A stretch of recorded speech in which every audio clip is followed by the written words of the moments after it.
107.9 FM.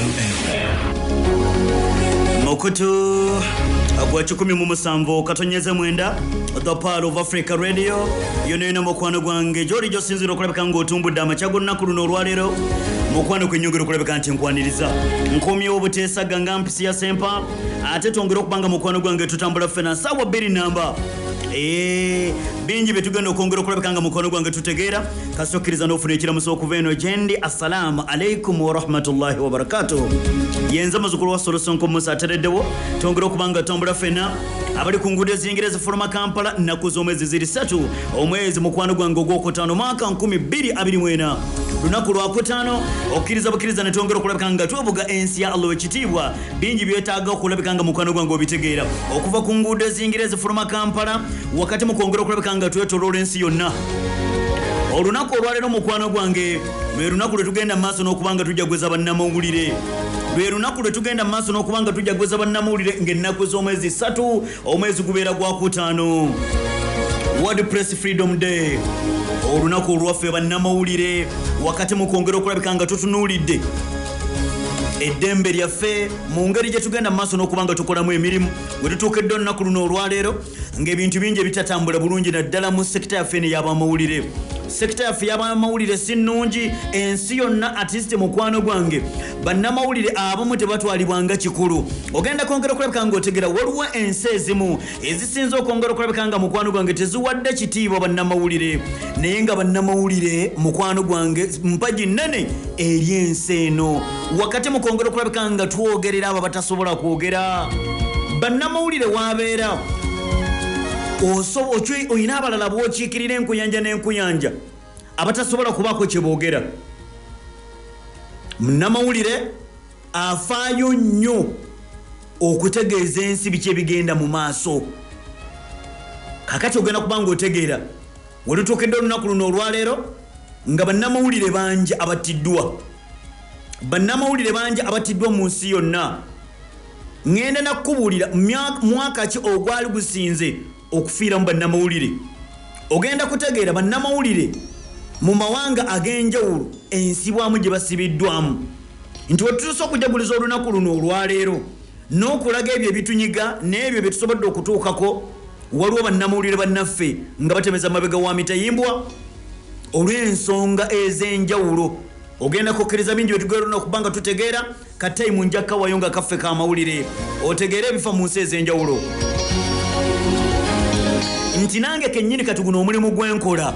nkutegeeza gy'otasobola kutuuka lwadde ng'ensi nnene pale femula bwe tugikusembereza awo wennyini mu radio wooli kitegeeza nti mulimu gw'amaanyi gwe mba nkoze gw'otegeera ensi bwe yongera okulabika ng'etambula gwe tulaba bwe tugaziwa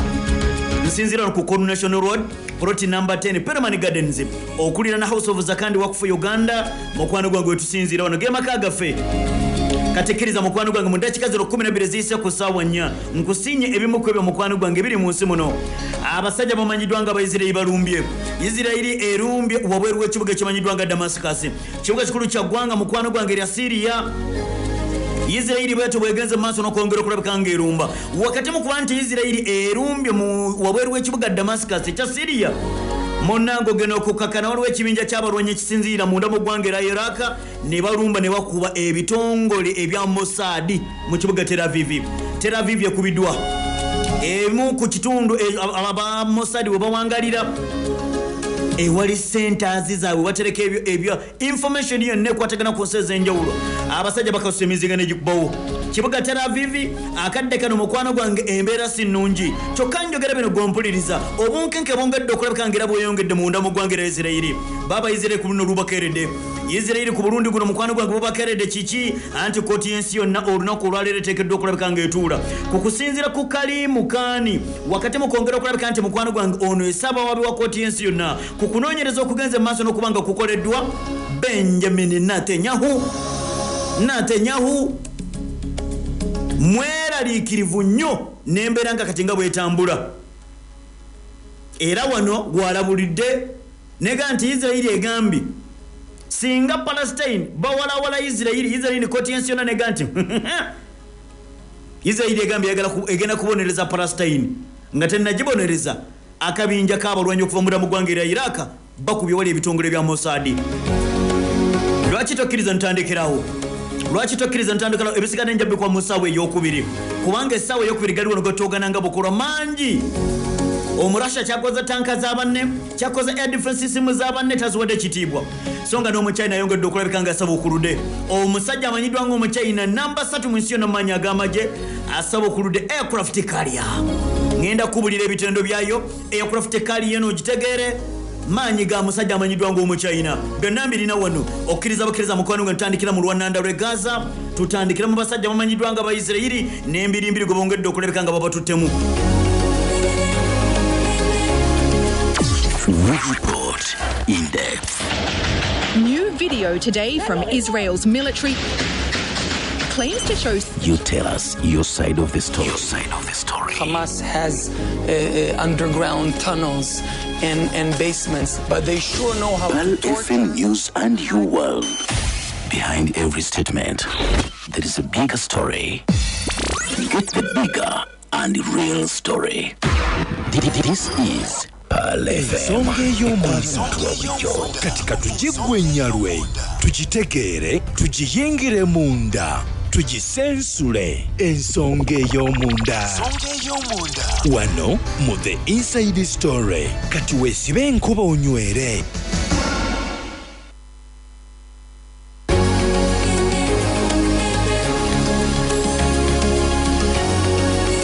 Wonna woli wasinzira okulabika nga mukwano gwange otuliza ku Power of Africa Radio. Katikiriza mukwano gwange twongere okubanga tukisimba kiroke. Ziri 15 ziyise ku ssaawa ennya ez'okumakya ku Lwokutaano olinange Sonko Musa. Ekiro ekikesezza olunaku luno olwaleero tutandikire munda mu ggwanga lya Syria. Ekiro ekikesezza olunaku luno olwaleero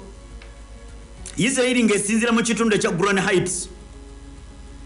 esindise nekasuka emizinga ne gikuba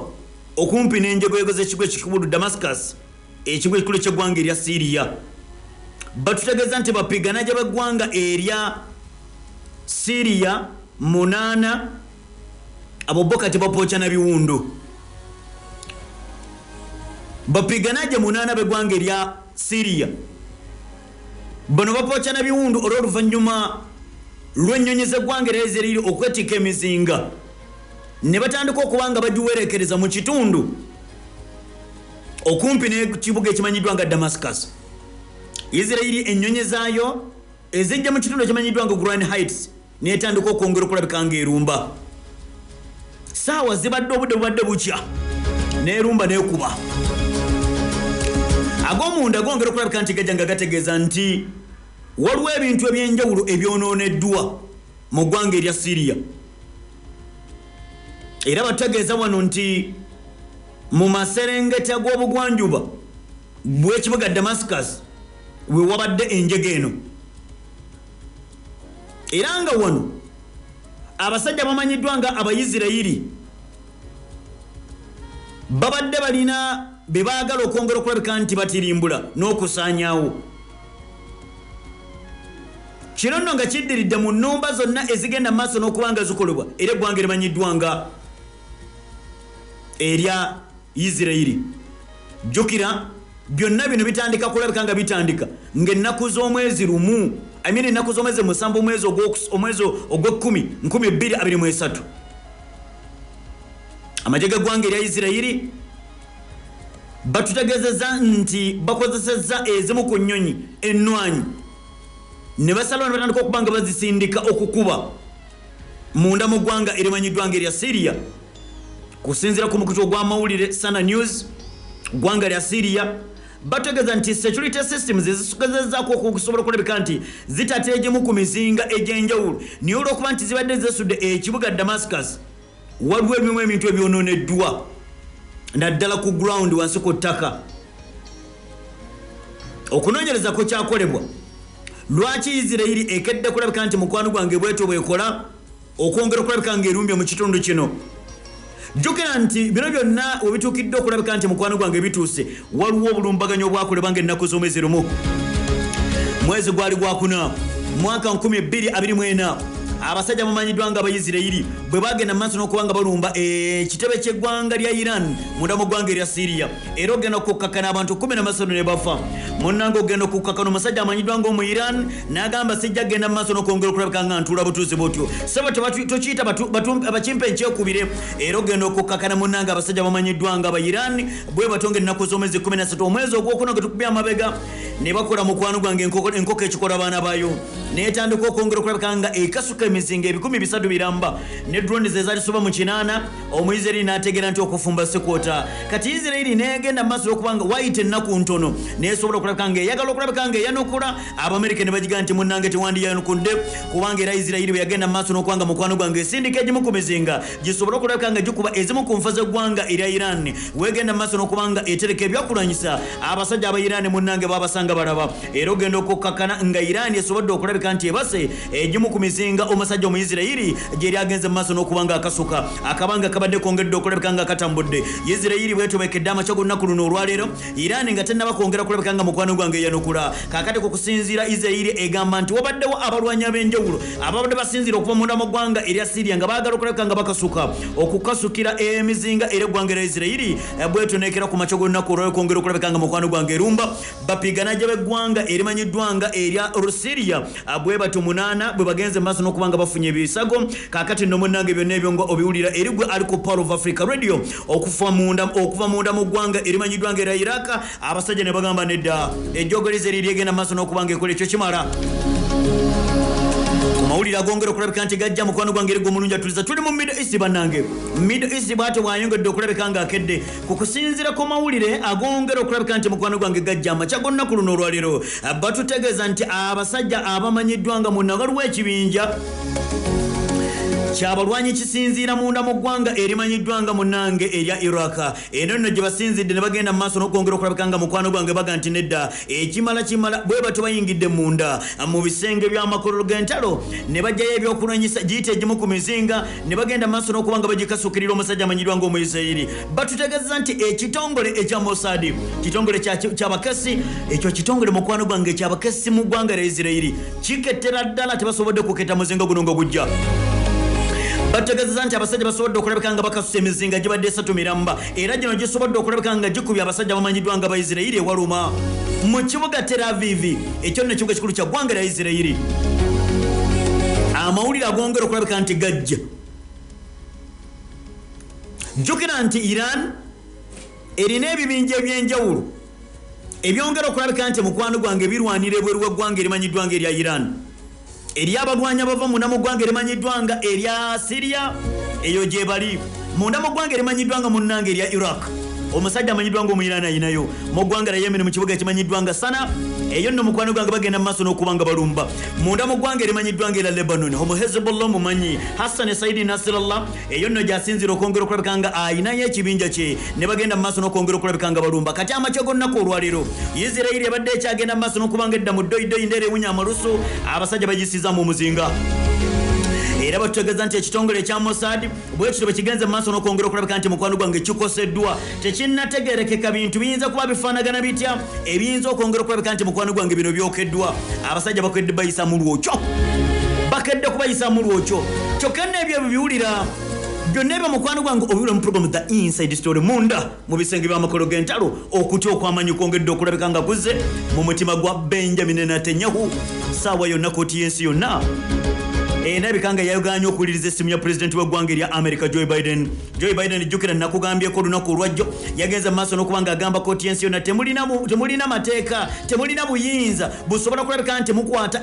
muddira Benjamin Netanyahu mumuyiseko ekibolo kibakuntumye oho kakati no kooti y'ensi yonna egamba tetwagala kudda mu ddoyidoyi okutya okwongedde okulabika nti mukwano gwange kuzze musajja mukulu amanyiddwa nga Benjamin Netanyahu esaawa yonna batandika okwongera okulabika nti mukwano gwange bamukaba oba okumuyisako ekibaluwa kibakuntumye kukusinziira ku mali agongera okulabika nti gajja Benjamin Netanyahu waali wonna waali kyonna kino kyekiyinza okulabika nga kiyisibwa tekigenda kumuleka kyekimu wuliriza wano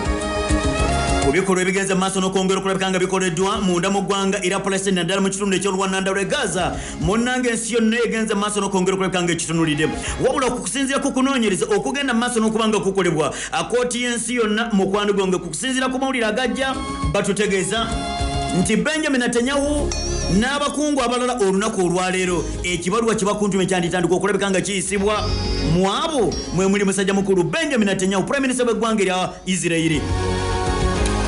Ku mawulire agongera okulabika nti gajja gategeeza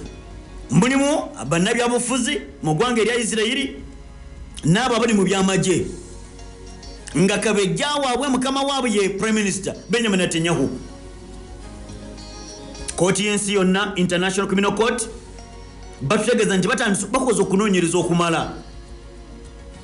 mu myaka 3 emabega ku kusinziira ku ripooti eyongedde okulabika nga efuluma etegeeza nti okunoonyereza kwabwe basobodde okulabika nga bakukuŋŋaanyiza ku saidi ya Isirayiri n'abasajja bamanyiddwa nga ba Hamas era nga wano